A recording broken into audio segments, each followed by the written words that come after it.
working man's reads. A working man's reads. A working man's reads.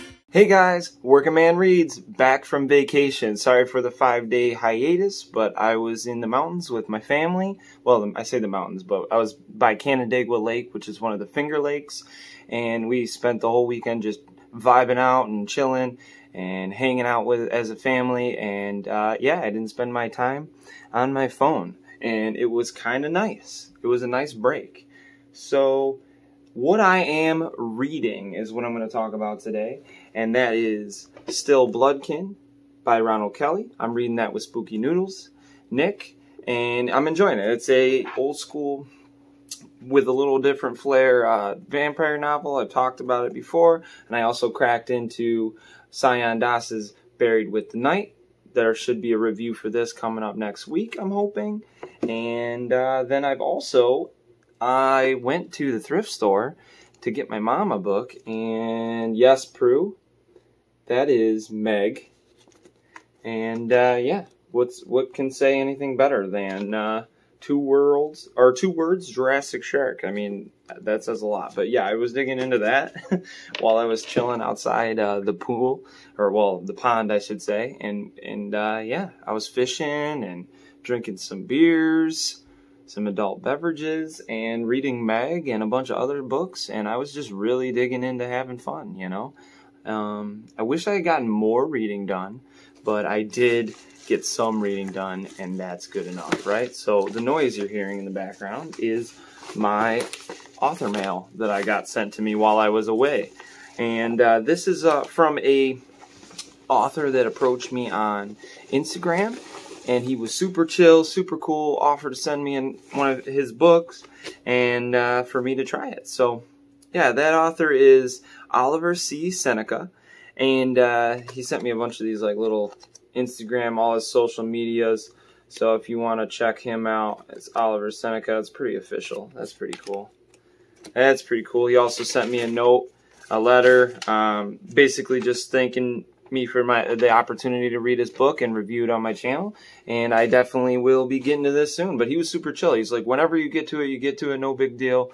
And well, most of the authors that I get approached by are like down to earth people. It's funny, like when you grow up reading books and you don't look at, you're like, oh, that guy's like an author, he's never going to talk to me. And then you you talk to these guys and they're like super down to earth people. So yeah, that's When the Sky Goes Dark by Oliver C. Seneca. Actually really good indie small press quality though, like pretty big pages. It's kind of a chunker a little bit, I'm not gonna lie.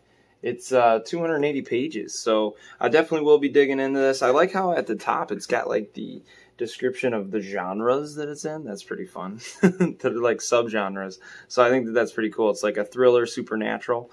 So I will read the synopsis in a second here, but I just wanted to check in with you guys. It's going to be a quicker video today. We're still getting unpacked and back situated. Of course, when I came back home, it was in the 90s, as most of you people, if you live in the northeastern United States, or maybe even Canada, you guys know it's been quite the heat wave. And today, it's going to hit 96 in Buffalo with like super high humidity, which is just unheard of.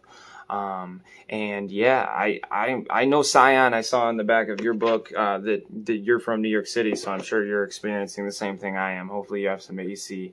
But yeah, work was pretty busy today. But yeah, so that's been my little check-in. Stay cool out there. I hope you guys drink plenty of fluids. But I'm going to read the synopsis for this book. And if you guys click away, I appreciate you guys. Come back next time. So whether it's to finish college or muster up the courage to talk to the cute girl in his class, Jonathan Barnes wants nothing more than to make something of himself. To be a man and make it on his own. That is, if his constantly questioning and racing mind lets him. After a sudden, bloodied brawl on campus that leaves over half of the Whitehaven College dead, John finds himself thrust into a world turned completely upside down by violence. The news is overwhelmed with reports of rioting across the country, plane crashes, and countless incidents of lost lives.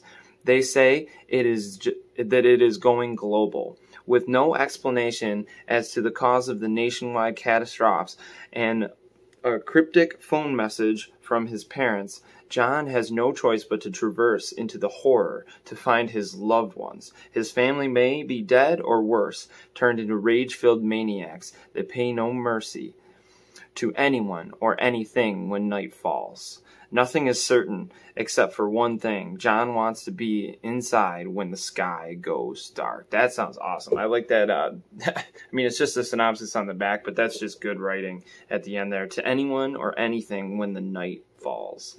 And then nothing is certain except. I just like that. That's really nicely worded. Oliver C. Seneca. Shout out to you, Oliver. Thank you for sending me this. And he did sign it for me. Enjoy the book. You rock. So thank you to all the authors that reach out to me. If you ever do want me to read your story, probably the best bet for me is Instagram. I'm pretty active on that. I know I got to get my Twitter up and running, but yeah, it's just a lot for me being a dad and trying to write my own stories and also just read as much as possible for me. It is kind of difficult to get all the social medias up and running, but I want to thank everybody for watching it. This has been Working Man Reads, checking in.